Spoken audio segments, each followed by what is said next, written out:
His Excellency President Ashraf Ghani, members of the media, I am delighted to welcome President Ghani and his delegation to India. We are meeting in the shadow of the horrible calamity in Nepal. President Ghani and I speak for our two countries, South Asia and the world, to the people of Nepal. Your courage and humanity has earned the respect of the world. And you are not alone at this moment of tragedy and trial. We'll do everything possible with rescue and relief. And we will certainly be there when you rebuild your lives and reconstruct your homes and heritage. President Ghani and I discussed the historic efforts to rebuild his nation. We in India admire the courage and resolve of the Afghan people to seek a future of peace and prosperity. They are succeeding against huge challenges. The relationship between India and Afghanistan is not just between two countries or governments. It is a timeless link of human hearts. We deeply value the friendship and the goodwill of the Afghan people. Every Indian, in turn, holds the Afghan people in the highest affection and esteem. This is why we stand with the people of Afghanistan as they build a united, stable, democratic, and prosperous nation. This comes from the responsibility of our friendship. It also stems from our commitment to regional peace and progress. 14 years ago, we started a new chapter in our relationship in a new era for Afghanistan under the leadership of President Karzai. The partnership has blossomed despite barriers of geography and hurdles of politics. We will continue this journey in partnership with President Ghani and his National Unity Government with Chief Executive Dr. Abdullah. And it will not be limited to the period of transition or the decade of transformation. This is an enduring commitment. The peaceful democratic transition last year is a great boost for Afghanistan's progress. We reflected the faith in democracy of the brave Afghan people and great wisdom of the nation's political leadership. Preserving the mandate and political unity will be important for the country's future. I convey our support for President Ghani's vision for peace and stability in Afghanistan. We have a shared interest in the success of an Afghan-led and Afghan-owned process.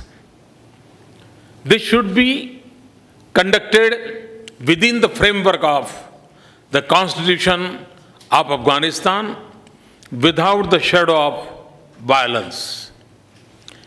It should be reinforced the political, economic, and social progress of the last 14 years. And it should protect the rights and aspirations of all sections of the society, including Afghan women.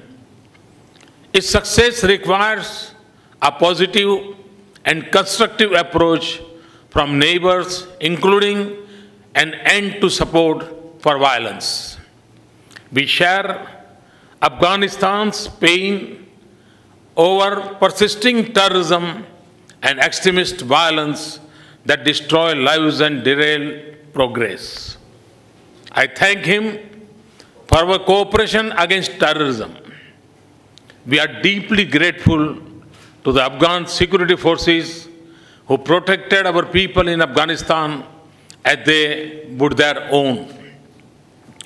President Ghani shared his impressive vision for Afghanistan's prosperity based on its talent, resources, and location.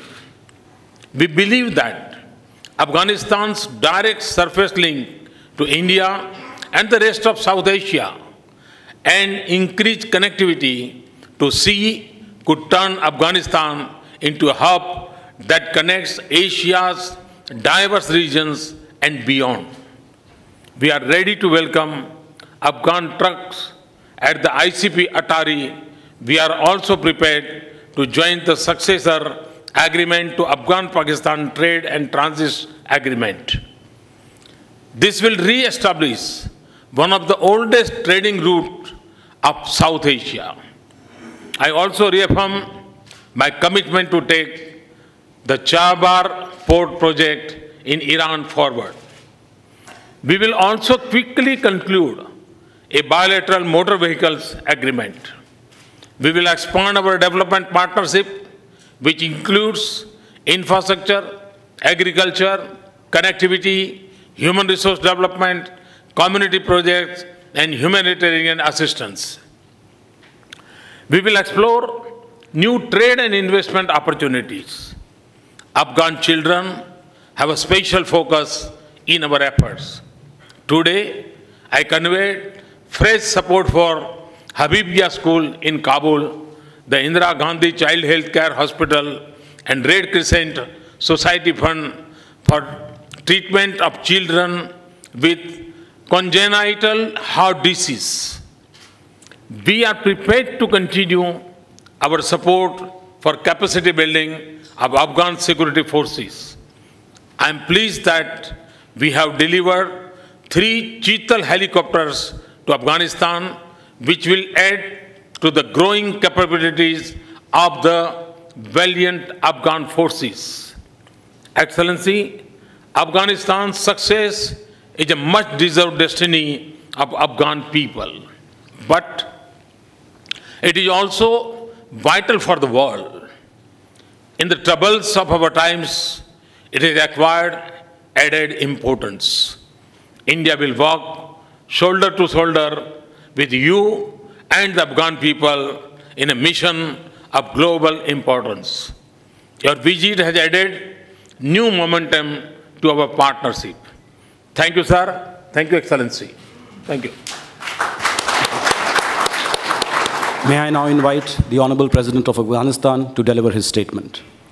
Bismillahirrahmanirrahim.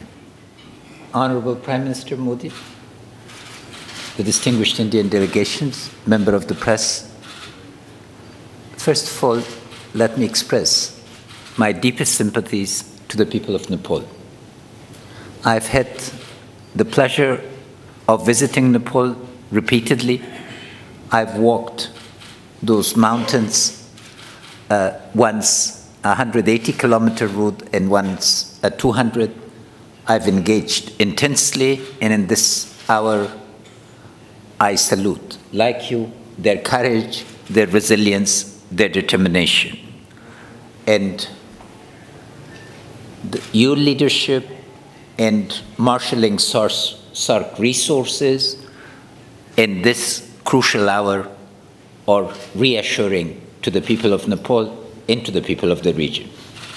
Natural disaster does not respect boundaries, and I hope that with the launching of the satellite, the SARC satellite, that is one of your initiatives, we'll be able to predict, prepare, and deal much more effectively with natural disasters and changed environmental conditions, because we must bring the potential of the SARC that is still the least economic integrated region, yet with the most potential to the fore, and all of us joining forces to make SAARC an economic reality would be an extraordinary step forward. India and Afghanistan are bound by a million ties through millennium. Our ambassador was telling me that there are an estimated 13 million people in India who claim descent from Afghanistan in various parts. Yesterday, I had the pleasure of meeting with people who, after 200 years of living, speak still Pashto or Dari of absolute pure cadence. That is an indication of the ties that we have had, and the past here is a guide to the future. Other regions need to overcome their past in order to build a future. We can build a future based on appreciation of our past. Afghanistan was a roundabout, a place where ideas, people, goods came and flowed from South Asia to Central Asia to West Asia. Our vision today is to be guided by that potential, where again, the energy of Central Asia will flow to South Asia, where pipelines, fiber optics, railways, and connectivity, air, ground, and virtual would connect us.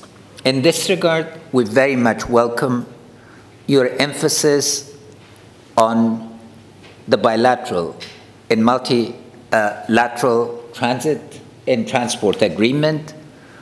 Atari Wagah is a desired destination for us.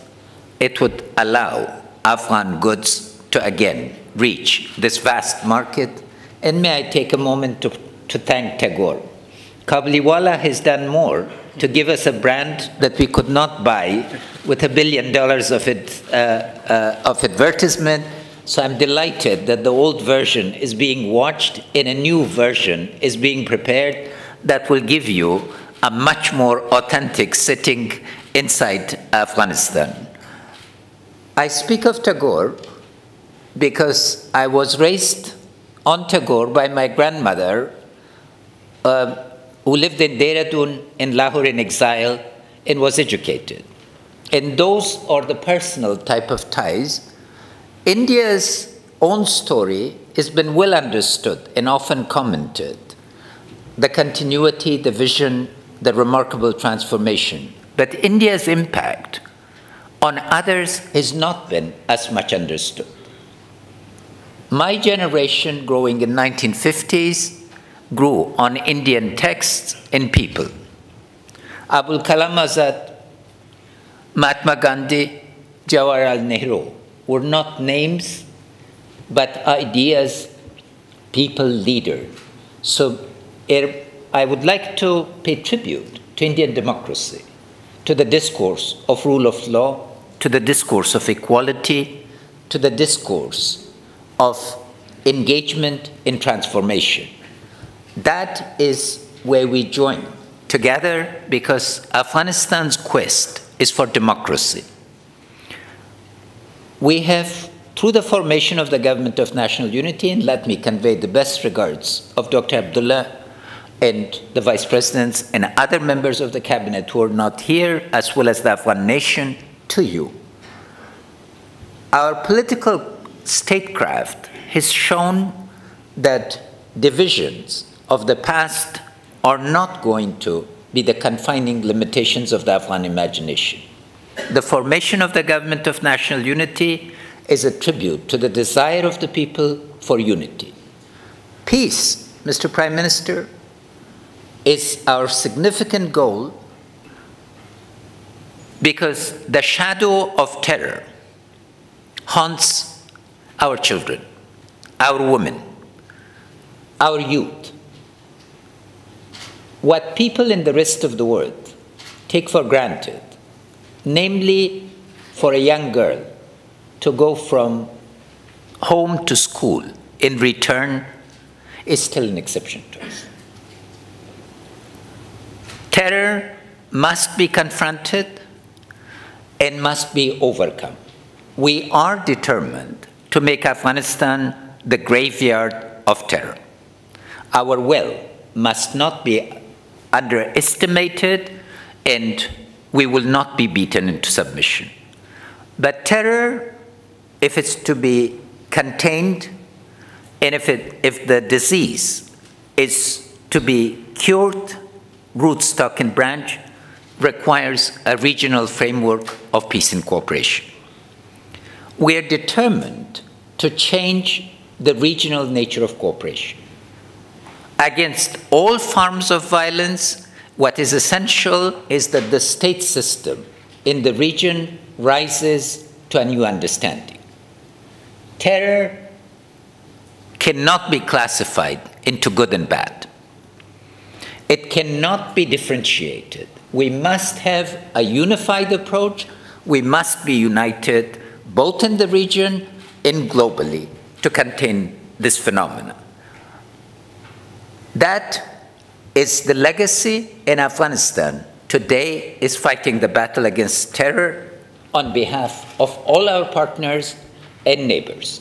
And we appreciate your moral support and your understanding of our quest for containment. I would like to also express thanks for India's very generous assistance. Over $2.2 billion have been spent, a most significant part of which is in the formation of the human capital. We have 13,000 Afghan students today in Indian universities. And this, of course, will be the ground for formation of new ties and expanded ties that would enable generations to come. And your support in this regard, in the intensive discussions that we've had to turn the potential of Afghanistan into an actual reality, is highly appreciated. Indian investment is important to us, and we would like very much to see coordination, transport access, not only through Pakistan to Wagah Atari, but also to Chabahar would be crucial for a country that is a dual nature. Landlocked, if you look at geography, a land bridge, and a roundabout, if you look at political economy. We look forward to an Asia that is economically integrated, where profound and lasting peace between states prevails, and where we allow the incredible energies of our people, the entrepreneurial talent for which South Asians are best known, to tackle our greatest enemy, poverty, exclusion, discrimination. In that quest, Mr. Prime Minister, I want to thank you for both your leadership in India and SAARC, and for your support for Afghanistan. It has been a pleasure, and we're looking very much forward to receiving you in Kabul.